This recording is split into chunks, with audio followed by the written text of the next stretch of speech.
life and death. It's vital what it says there. It'll kill the whole thing. Not some of it, not most of it, not a lot of it. The whole undertaking, the 12-step simply couldn't be sold for money. The great fear, we went from justified fear to great fear, of professionalism sideswiped us even when we hired an AA janitor or cook. And it could doubly bedevil us when we finally had to hire a few AA members to work full-time as areas of international secretaries. For a while, they carried the awful stigma of professionalism. They were, we said, making money out of AA. Believe it or not, they were personally avoided by many, a fearful and righteous member. Even the committees and boards for whom they work often regarded them as sort of a necessary but heretical evil. In them, we were mixing the material with the spiritual. To keep these borderline professionals in proper spiritual condition, we mixed the smallest amount of money we could, meaning that we paid them the least salaries for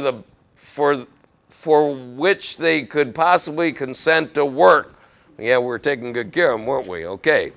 However, the radicals had particularly made their point. AA did have to have some paid workers, if only a few. We finally saw that the people were primarily paid for making good and effective 12-step work possible. Oh, so we can have bad and ineffective 12-step work. I get it. That's what the book said. Good and effective. Okay? It says, today they are not regarded as professionals at all, and we try to pay them well. They are among the most dedicated AAs that we know. Hence, Tradition 8 declares, Alcoholics Anonymous should remain forever non-professional, but our service centers may employ special workers. Just love that. Just love it, and love it. Okay, professionalizing AA, page 26 through 29. Any professional AAs in here? Okay.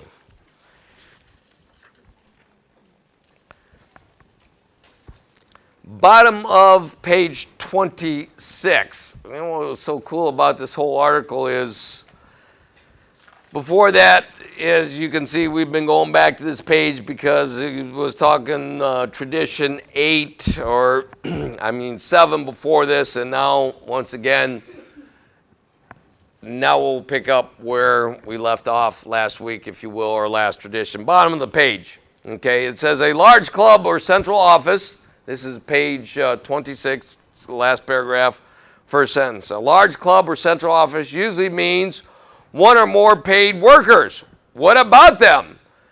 Are they professionalizing AA? About this, there's a hot debate every time a club or central committee gets large enough to require paid help. On this subject, we have all done a pile of fuzzy thinking, and I would be the first one to plead guilty to this charge. The reason for our fuzzy thinking is the usual one. It is the F word, fear. The evil corroding fabric. Oh, that's right. We're driven by 100 forms of fear, self-delusion, self-seeking, self-pity. So that means I have over 100 fears.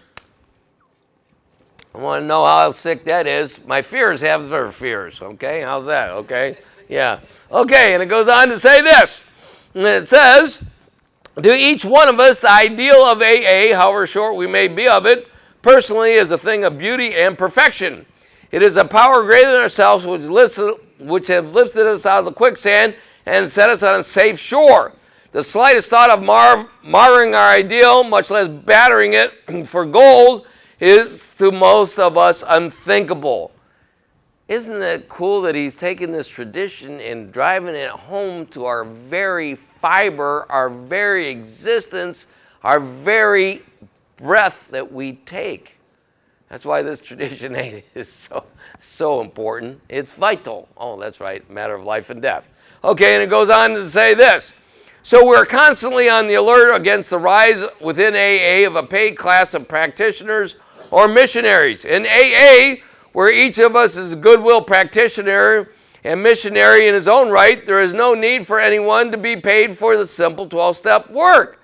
It's a purely spiritual undertaking. While I suppose, the F word, fear of any kind ought to be deplored, I must confess that I'm rather glad that we exercise with such great vigilance in this critical matter. Yet there is a principle upon which I can honestly solve our dilemma. It is this: a janitor can sweep the floor, a cook can boil the beef, a steward can eject the troublesome drunk, a secretary can manage an office, an editor can get out a newspaper, all, I am sure, without professionalizing AA. If we didn't do these jobs ourselves, we would have to hire non-alcoholics to do them for us. Would we ask any non-alcoholic to do these things full-time without pay?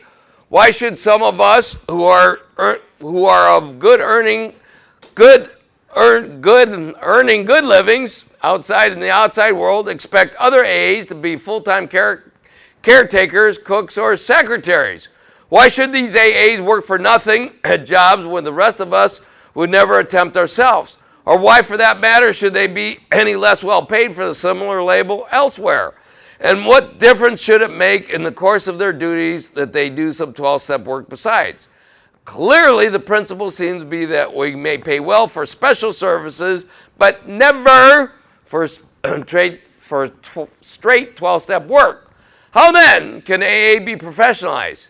Quite simply, I might, for example, hire an office and hang the door sign and read, Bill W., Alcoholics Anonymous therapist.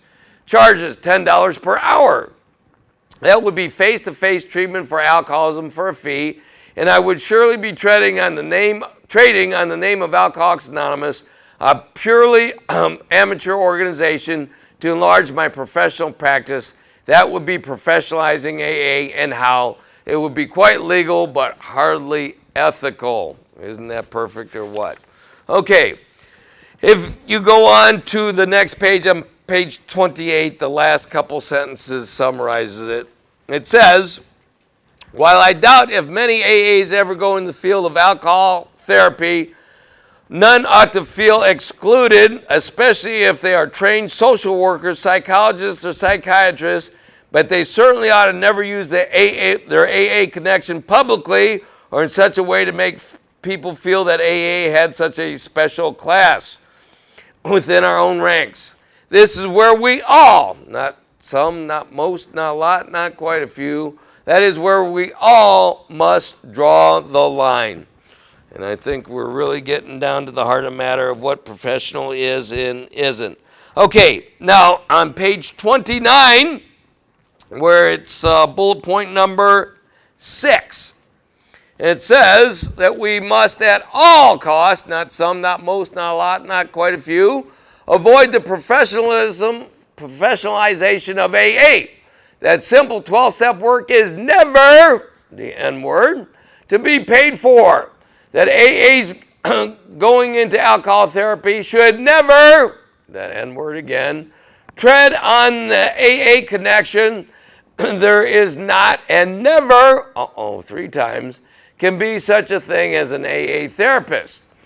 Beautiful. And goes on to say, obviously that AA members, however, may be employed or used as full-time workers provided they have legitimate duties over and above normal 12-step work. We may, for example, surely engage secretaries, stewards, cooks without making them professional AAs. Continuing now the discussion of professionalism, AAs frequently consult local communities of alcoholic foundations saying they have been offered positions in related fields. Hospitals want AA nurses and doctors. Clinics, they ask for AAs who are social workers. University asks for AAs to work in the field of alcohol education on a non-controversial basis, and the industry wants to recommend AAs as personal officers. Can we, acting as individuals, accept offers? Most of us see no reason why we cannot. It comes down to this. Have we AAs the right to deny society the benefit of our special knowledge of the alcoholic problem? Are we to tell society, even though that we might make superior nurses, doctors, social workers, or educationals in the field of alcohol, that we cannot undertake such missions for fear of professionalizing AA? It would certainly be far-fetched, even ridiculous. Surely, no AA should be barred from such employment because of his membership with us. He needs only to avoid AA therapy. Any action or word on a word which might hurt AA as a whole. Aside from this, he ought to be employed just as employable as a non-alcoholic who would otherwise get the job and perhaps do it half as well. In fact, I believe we still have a few AA bartenders, believe it or not. That's a good place to do 12-step working, right? Okay. You'd be surprised. In that halfway house I was living at, there was a guy who was still tending bar. He was sober too, believe it or not. Though bartending, for obvious reasons, is not a specially recommended occupation, I've never heard anyone outcry for these few members are professionalizing AA on account of the very knowledge of the bar room. Absolutely, positively, no doubt in our mind what professionalism is, what tradition 8 is and isn't, and how important it is for us. And he goes on to make these declarations now that we know the difference on communication, page 292. Remember, I said I wasn't going to read my usual thing, and this is why I'm not going to read my usual thing. Because lo and behold, AA, communication can cross all barriers. Not some, not most, not a lot, not quite a few. Okay. It's going to be using the C word, communication. It's absolutely beautiful. Everyone, not some, not most, not a lot, not quite a few, must. Not should, not could, ought to. I tell you what, he's pouring it on right from the get-go, those first 2 words. Agree that we A's are unbelievable, fortunate people. I think everybody can do that and must.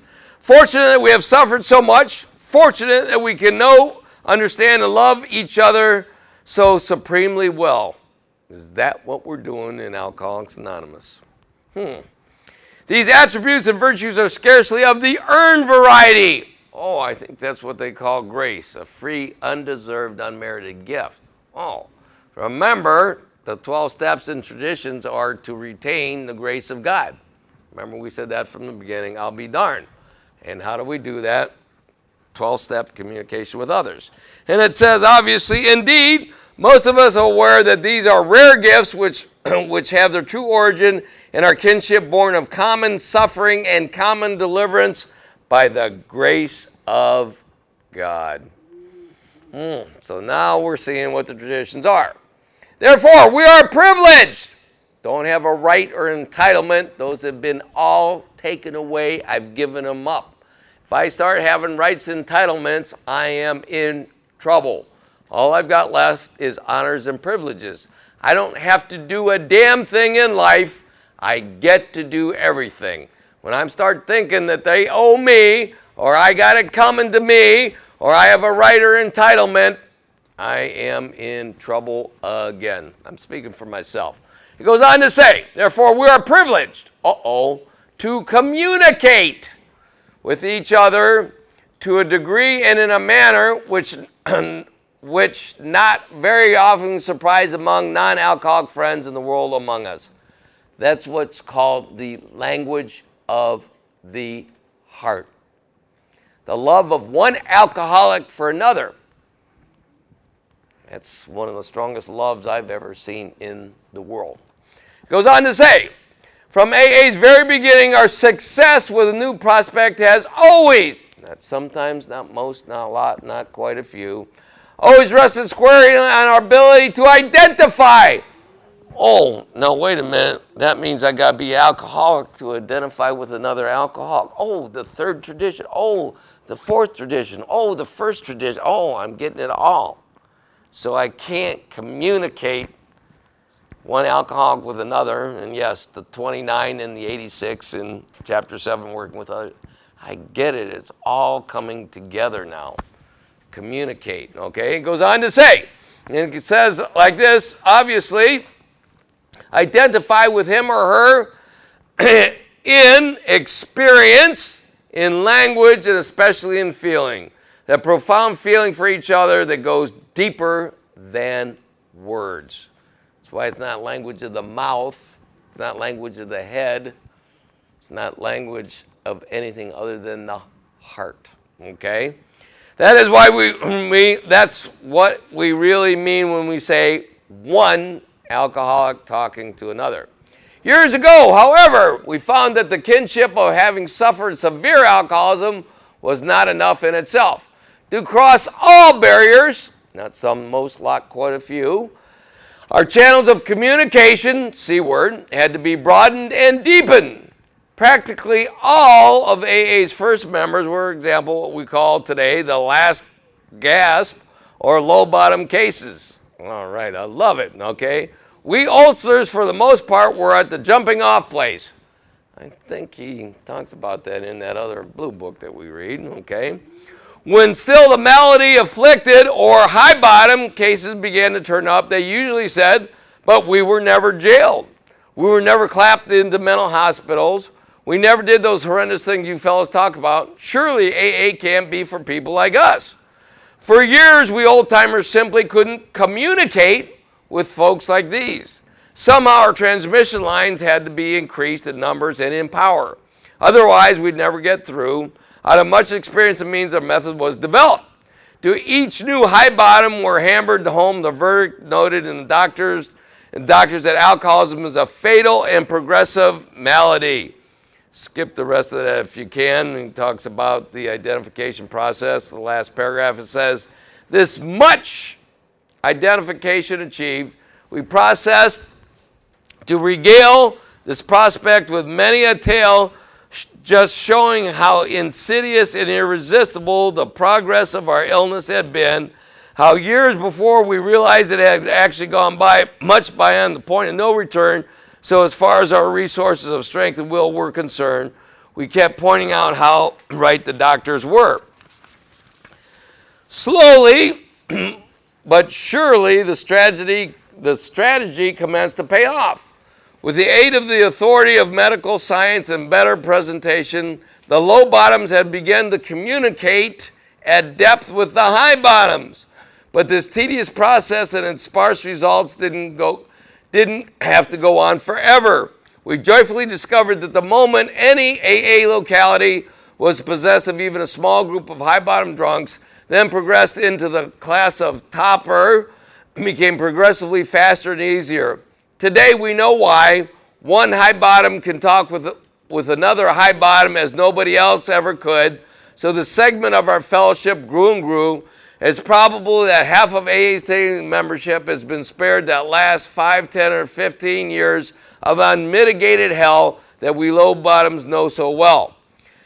Since the first elemental problems of communication were solved, AA has taken on and successfully communicated with every single area of life and living where alcoholics dwell.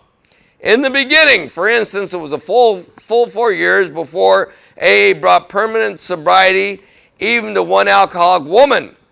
Like the high bottoms, the woman said they were different. And indeed they were, boys. You know what that is. So no. You know what? Dr. Bob had a hard time with that too. Maybe he was too shy or whatever, but he had a hard time working with the gals. So listen to what it says here, though. They thought they were different. 4 whole years. That's what it says, okay? And it says, AA couldn't be for them, but as the communication was perfected, mostly by women themselves, the picture changed. Spread all over the globe, our sister AAs must be 30,000 strong by now. In the like manner, the process of identification and transmission has gone on and on. The skid rower said he was different. Even more loudly, the socialite, the Park Avenue Stumbleman, said the same. So did the arts, the professionals, the rich, the poor, the religious, the agnostic, the Indians, the Eskimos, the veterans, and the prison. But nowadays, all, not some, not most, not a lot, not quite a few, all of these and legions more soberly talk how much alike all, not some, not most, not a lot, not quite a few, of us alcoholics are when we admit that the chips are finally down, when we see that it is really a question of do or die in our whole worldwide fellowship of the common suffering and the common deliverance. Go down to the last paragraph if you can.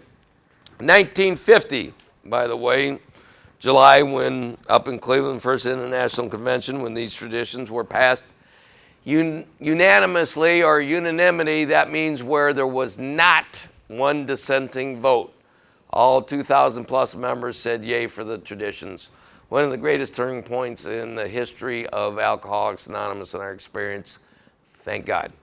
Anyhow, he goes on to say, by 1950, we weren't any too sure, so Lois and I wondered a lot as we headed for Europe and Britain to see for ourselves in that wonderful year.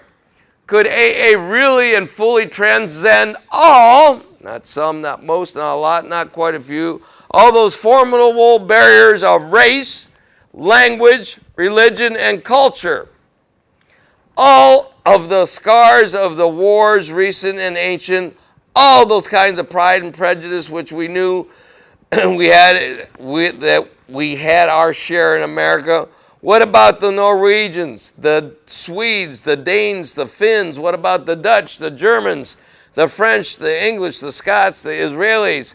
How about the Africans, the Boers, the Aussies, the Latins, the Japanese, the Hindus, the Mohamians, and of course those Eskimos? You know those Eskimos. Could AA finally cross all, not some, not most, not a lot, not quite a few, all the very barriers that had as never before divided and shattered the world of our time? The moment we alighted in Norway, we knew that AA could go everywhere. Uh-oh. And indeed it has. We understood not one word of Norwegian. Translators were sometimes scarce. Scenes and customs alike were new and strange to us, yet there was a marvelous communication from the first moment. There was that indescribable sensation of oneness, tradition one, unity, of being completely at home. Norwegians were our people. Norway was our country too. They felt the same about us, and it shone in their faces, and they reached our hearts, not our heads. So now we're talking about it and gets down to it. As we journeyed from land to land, it was the same everywhere. In Britain, we were accepted as Britons. In Ireland, we're at one with the Irish. Everywhere, it was the same. And it was so much more than minds cordially meeting minds. It was no simple, merely interesting comparison of mutual experiences and aspirations. There was much, much more. This was the forming of heart to heart in wonder, in joy, the everlasting gratitude. Lois and I then knew AA could circle the globe, and it has. For us, no proof will be ever needed. Should any AA still doubt, he ought to have heard the sweet and stirring story told to me last week. Here it is. In a small English-speaking AA group in Japan, more properly, it had about 2 of its members, 2 Japanese who can't understand a word of English. Yet it's also to be known the rest of the group, the English-speaking, didn't know a word of Japanese. The language barrier is complete. The 2 Japanese have probably read the translation of our 12 steps, and that's about all. For months now, these 2 Japanese have not missed a meeting. They are bone dry too. They sit in the meeting place, their faces wreathed in beautiful smiles. Their concentration on every speaker is intense. They act as though they savor and understand every word that is said. Those English words as words are still without meaning. Yet these speakers in that meeting are nevertheless full of meaning for them. We all know why. The speakers are talking far more than English. They are speaking the universal language, deep and abiding brotherhood, the language of the heart. The once lonely and solitary Japanese are no longer alone. They see, they feel, they understand, and thank God, so do all the rest of us. Talking about communication and language of the heart. Okay, now he talks about language of the heart, page 242 and 250. Let's see if we can get there. Language of the heart. And oddly enough, he's going to take us from tradition 1 to 8 in a millisecond that he does. And it says, my workshop stands on the hill, the back of our home, looking over the valley. I see the village community house where our local AA group meets. Beyond the circle of my horizon lies the one world of AA, unity. 8,000 groups, 250,000 of us, how in the 25 years did AA get that way? And where's it going from here? Often, I sense the deep meaning of the phenomenon of Alcoholics Anonymous, but I cannot begin to fathom it. Well, I'll stop right there. If he couldn't fathom it, and this guy had a gift for seeing generations and years and just had a gift for seeing the future, if he can't fathom it, then that's a lot of power there. I mean, that's a lot of power, because that guy had a gift of seeing the future. It was second to none. Anyhow, it goes on to say, why, for instance, at this particular point in history, has God chosen to communicate his healing grace for so many of us? This is what I read every week, by the way. Who can say that this communication actually is, who can say what this communication actually is, so mysterious and yet so practical? We can only partly realize that we have received and what is meant to each of us. It occurs to me that every aspect of global unfoldment can be related to a single crucial word. The word is communication. There has been life-saving communication among ourselves, with the world about us, and the world and with God. Communication's the only way you're going to have relations is to be able to communicate. Okay, and it goes on to say, from the beginning, communication in AA has been no ordinary transmission of helpful ideas and attitudes. It's been unusual and sometimes unique because of our kinship in suffering and because of our common means of deliverance are effective for ourselves only when constantly carried to others. Step 12, I get it, okay?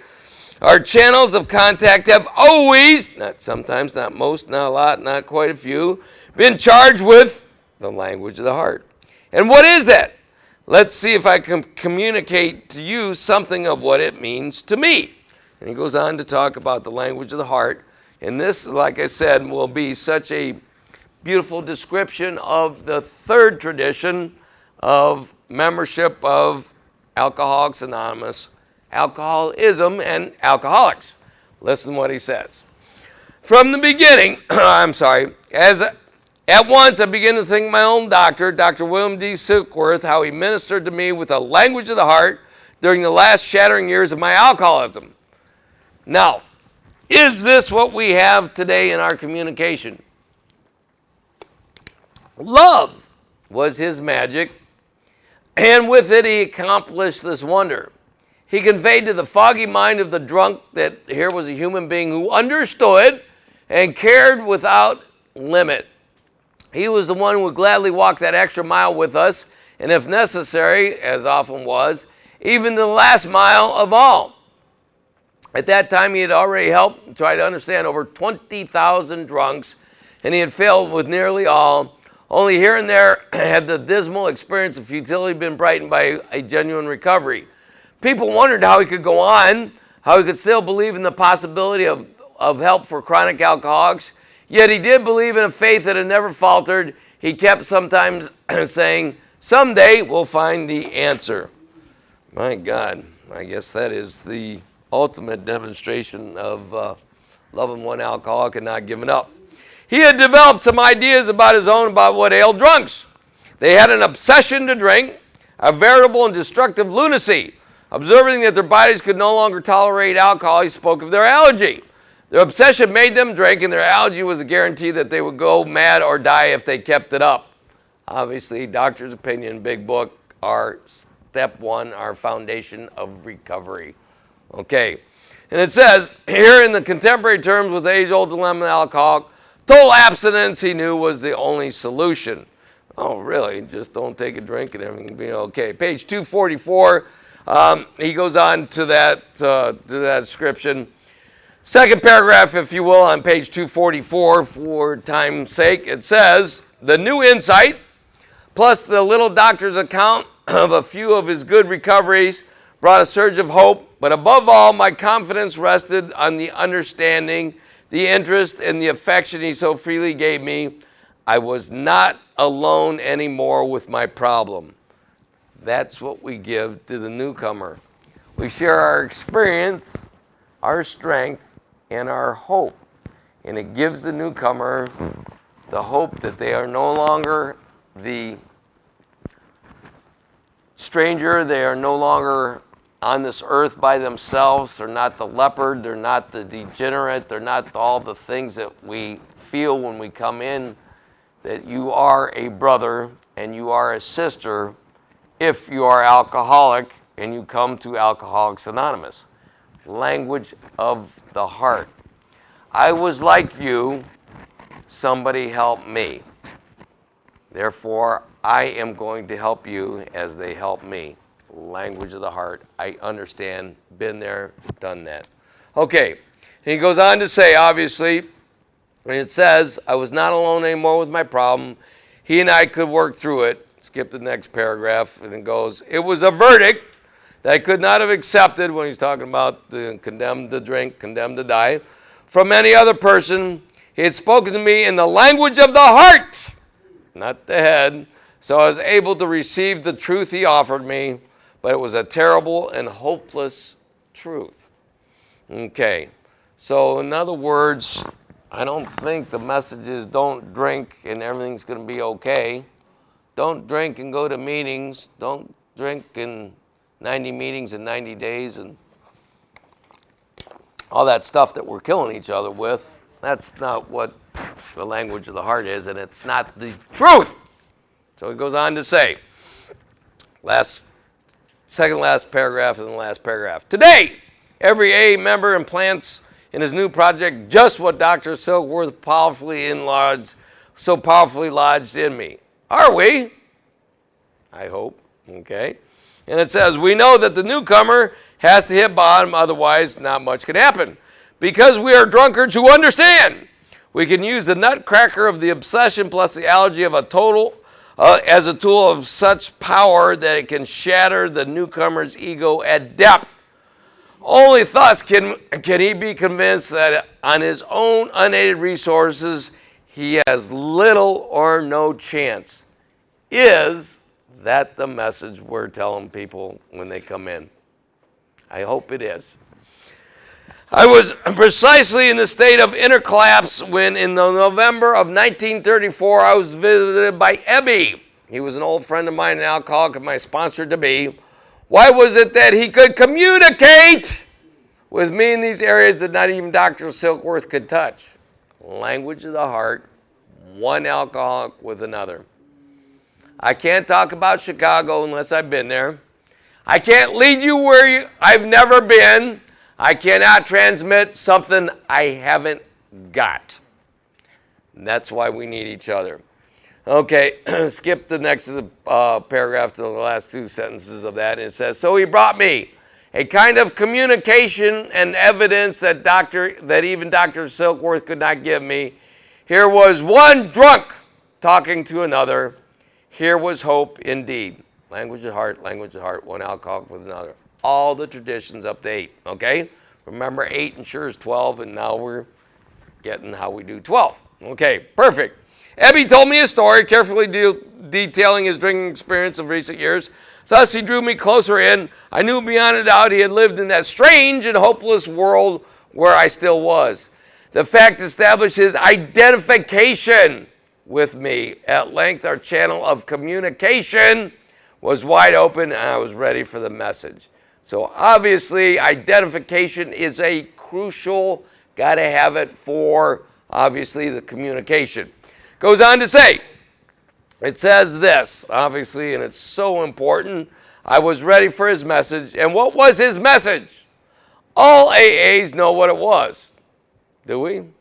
Okay, and here's what it is. Honesty with oneself, leading to a fearless moral inventory of character defects, a revelation of these defects to another human being, the first humble and faltering steps from isolation and guilt, willingness to face up those we had harmed, making all possible restitution, a thorough house cleaning inside and out was indicated, and then we were ready to devote ourselves to service to others,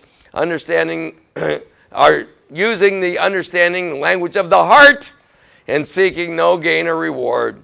Then there was that vital, gotta have it, attitude of dependence on God or a higher power. He just got done going through the 12 steps just in different words. That was the Oxford group. Oxford group tenets, 5 C's, everything that we have to the 6 steps to the 12 steps that we have today. Is that beautiful or what? Now, it says none of Ebby's ideas were really new. It says I heard them all before. That's because he was an Oxford group member. And Dr. Bob, by the way, was in for 2.5 years, and Bill was only in for 6 months. So Dr. Bob had known this all along. But what happened when it gelled for Dr. Bob is the identification, one alcoholic with another, and communication at Gatehouse, just right up the street over that way. Okay, anyhow, it says, goes on. But coming over his powerful transmission line, they were not at all what in other circumstances I would have regarded as conventional cliches for good church behavior. They appeared to me as a living truce, okay, 12 steps, which might liberate me as they liberated him. You notice he didn't say quit drinking. We're talking about freedom from selfish self-centered, driven by 100 forms of fear, self-delusion, self-seeking, self-pity, the 402 terms of a spiritually sick alcoholic. And it says, he could reach me at depth, language of the heart. But in one respect, I still back away. I could not go for God because I could not believe there was God. Ebby sold me on his ideas at once, but not this one. If we can go over to page 246, towards the end of that first paragraph.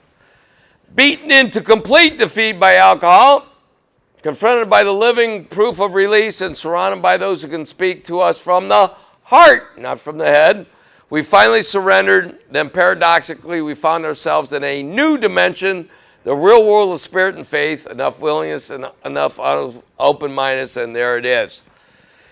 And if you could go on for that, Bill goes on to describe his coming to believe and his journey to being able to go on with the rest of the program of Alcoholics Anonymous. Anyhow, on page 247, it says, first paragraph, last sentence, slowly, I learned, as most of us do, that when the ego gets in the way, it blocks communication. Uh-oh. So remember, the 12 steps and 12 traditions are mainly for the reduction of ego, so I have to have both the 12 steps and the 12 traditions. Skip that next sentence. It says, Dr. Silkworth gave me the crystal advice. This is when he was trying to work with people. Heard a tape where Bill said he worked with 72 people before he got to Dr. Bob. None of them were working. None of them were getting sober, but Bill was, and he went back to Silkworth, and Silkworth said this. He said, Dr. Silkworth gave me this crisp advice. Quit preaching, quit harping on your odd spiritual experience. Tell your own story, then pour on the drunks how medically hopeless alcoholism is. Soften them up first, then maybe tell them, then maybe they will buy what you have to say. You've got the cart before the horse. My meeting with Dr. Bob in Akron was my first successful report with another alcoholic. I followed Dr. Silkworth's advice to the letter. Dr. Bob did not need spiritual instruction. He already had much more of that than I did. What he did need was deflation at depth and the understanding that only one drunk can give another.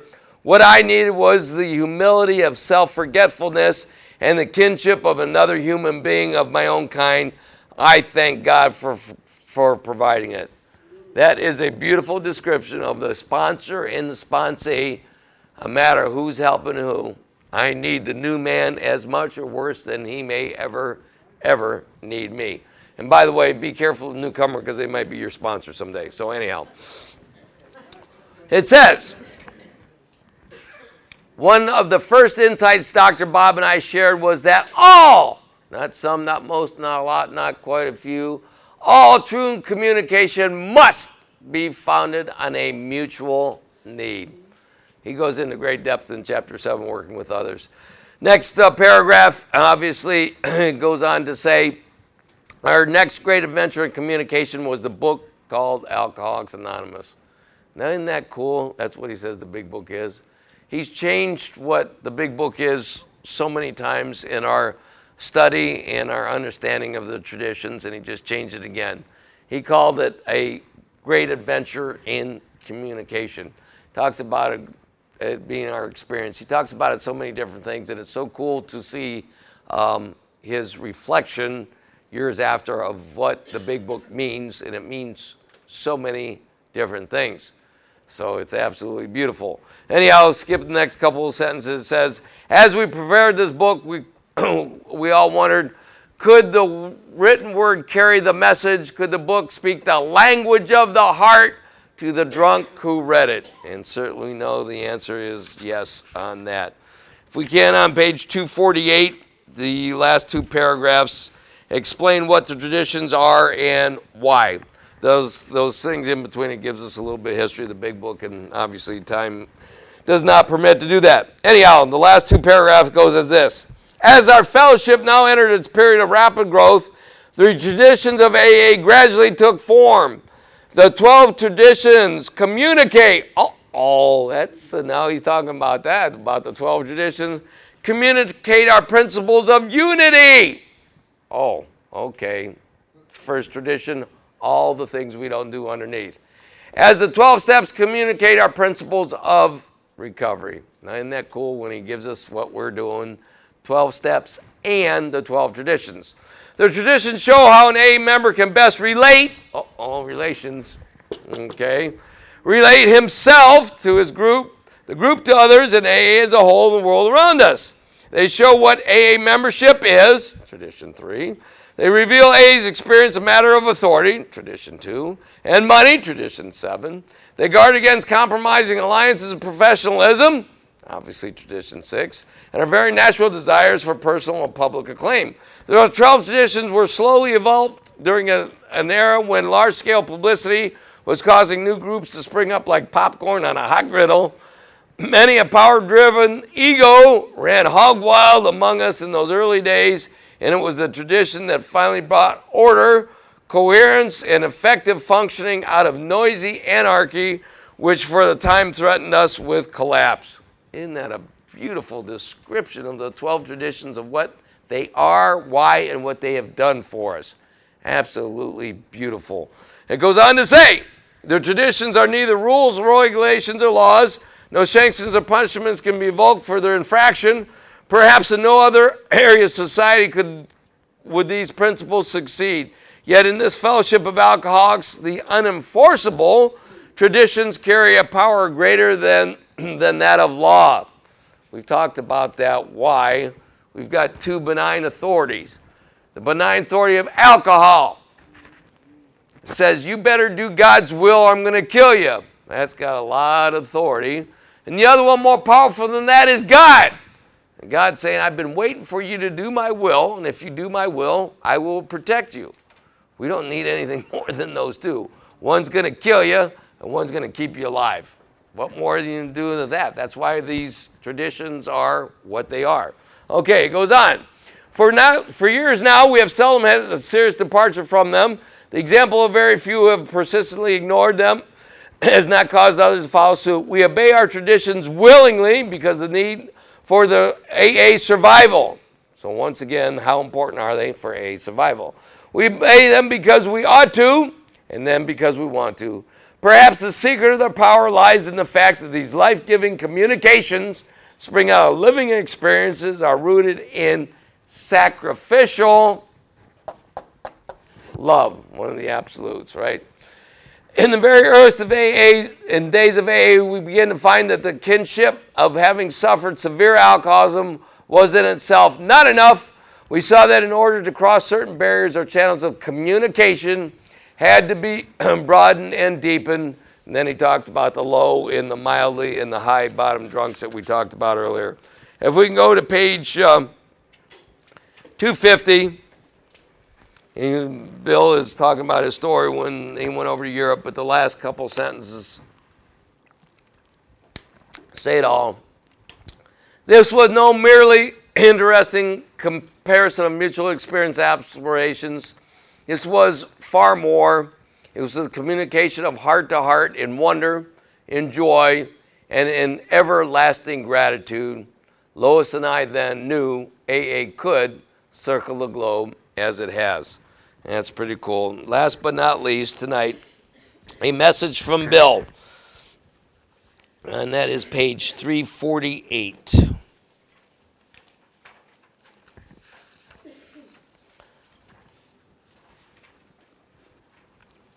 a message from Bill. And it goes on to say,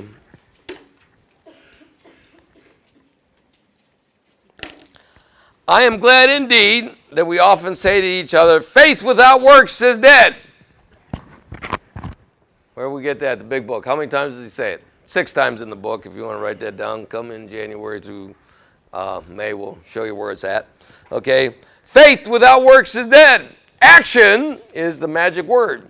As we strive to devise better ways of carrying the AA message to those who still suffer, I hope that we can also try to create a wider understanding of the operation and the needs of AA's World Services.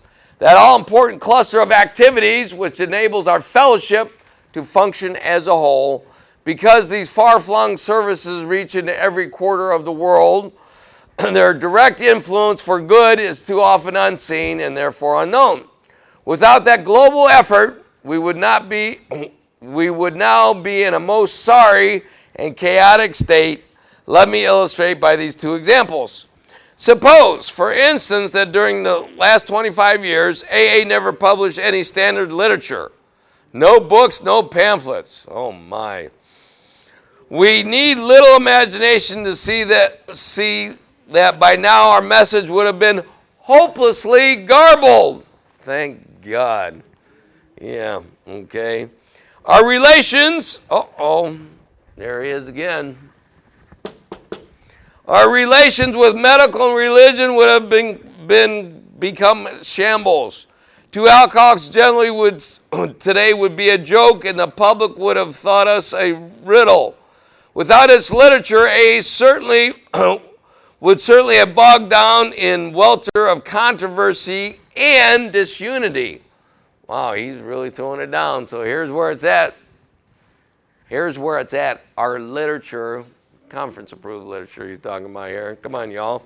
He goes on to say, and it says, nevertheless, effective, not just literature, effective literature was prepared, and in 1939, the publication of the Big Book became our very first World Service. Listen, he just changed what the Big Book is again. That is our very first World Service. From that time on, it became perfectly clear that what AA is, what it believes, and how it works. More definition of what the Big Book is. Is that cool? Okay. What AA is, what it believes, and how it works. That's right. AA stands for Alcoholics Anonymous, the title of that book. And our fellowship comes after the name of the book. So that's what Alcoholics Anonymous is. Okay. And it goes on to say, obviously, what AA is, I believe, millions of our pamphlets and hundreds of thousands of our books are in circulation today. AA's message can never be garbled. Not in the literature form, but it sure can be behind that podium, I guarantee you that. If they didn't read the preamble, sometimes I wouldn't know where I was at. If I was an alcoholic, and I didn't know this was an Alcoholics Anonymous meeting, I'm going to die. That's what it says. It can never be hopelessly garbled because it's in black and white. There is no interpretation. And it goes on to say, anyone at all can find out about it with ease. What the dividends of this single project in world communication has been, only God knows for himself. Well, I'll tell you what, he's really laying it down on what Alcoholics Anonymous, the book, is and what it means to us. He goes on to say, one more illustration. Our fellowship. He went from book Alcoholics Anonymous to fellowship Alcoholics Anonymous. Okay? Our fellowship enjoys a vast goodwill everywhere. In large measure, this is directly due to another AA World Service, the Service of Public Information. For many years, wonderful accounts of AA have poured in from the press and from other media of communication. This astounding success has required of your general service people great labor, top skills, and unstinted dedication. There's no question that this continued torrent of favorable publicity has brought AA one half of its present membership. But just suppose that these great channels of communication, there he is again with C, okay, have been left wide open to the winds of chance, or worse still, have never been developed by us at all. Had there been such a failure, well, many shudder at the dire consequences. Tens of thousands of today's membership would still be drinking. Many indeed would be mad or dead. I'm sure you have already seen that the AA World Service is utterly necessary to our future unity, tradition 1, and growth, even to our survival of the fellowship. Whoa, okay. Now we're going to get it. Obviously, we've seen that world service necessary to unity, even to the survival of our fellowship. To maintain these life-giving arteries of world communication in full flow and good repair, there will always be a top priority task for each new generation of our society. This will require of us greatly increased understanding of the immense need to be met and sustained devotion of the highest order. The world of art today harbors with appalling total of 20 million alcoholic men and women. Without doubt, a large fraction of these fellow sufferers could begin to find their sobriety and a new way of life if only they could see and hear just one AA meeting. Experience has already proved that our world services constitute the largest and most powerful single agency that we shall ever possess to bring those legions of sufferers within reach of what we AAs around the world have so providentially discovered ourselves. Knowing this fellowship, I feel entirely confident that we will eagerly shoulder and discharge well this most high responsibility. To our third legacy and service. And we talked about that last week, okay. And it goes on to say this: as we continue in the language of the heart to carry A's message across to all, not some, not most, not a lot, not quite a few, all distance and all barriers, not some, not most, not quite a few, may God bless us. So, with that being said, next week I've been blessed with the opportunities of some questions, and I'm going to do due diligence and try to answer some of them or all of them by the end. If you have any more, if they come, please give them to me. I will try to research and give the information that might be needed for these questions. So we will start that next week if my mind remembers. But I want to close up with what a great tradition it was and how it encompasses all of them before and allows us the honor and privilege to do our 12-step work. And I want to read, I think I've got it in here.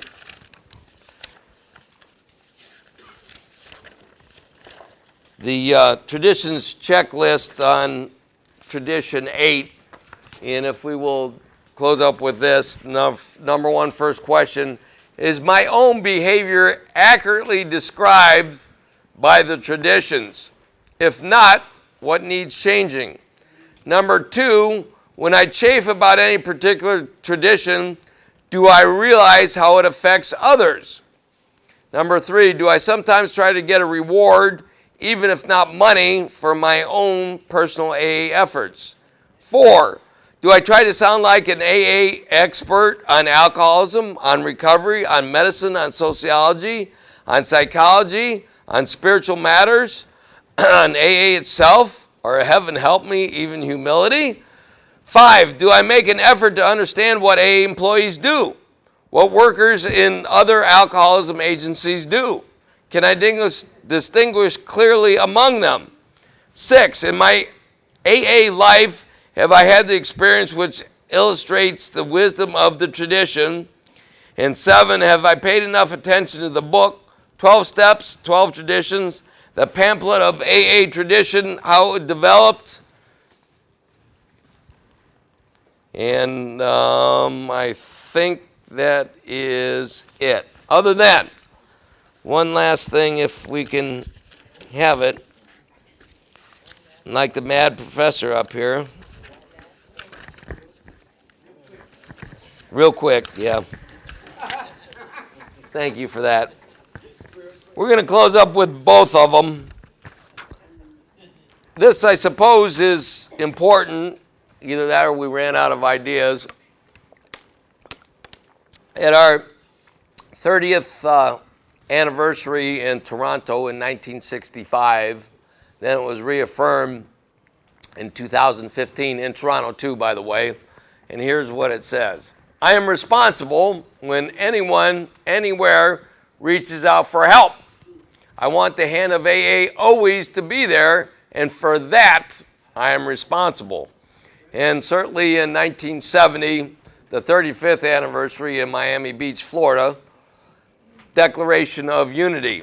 And it goes as this. And boy, I tell you what, it comes alive tonight in Tradition 8. This we owe to AA's future, to place our common welfare first, unity, to keep our fellowship united, unity, for on AA unity, unity, oh my God, got it, I'm starting to get it. Okay, on AA unity depends our lives and the lives of those to come. Thank you for your time. It was a real joy tonight. How about if we can close with the Lord's Prayer, please?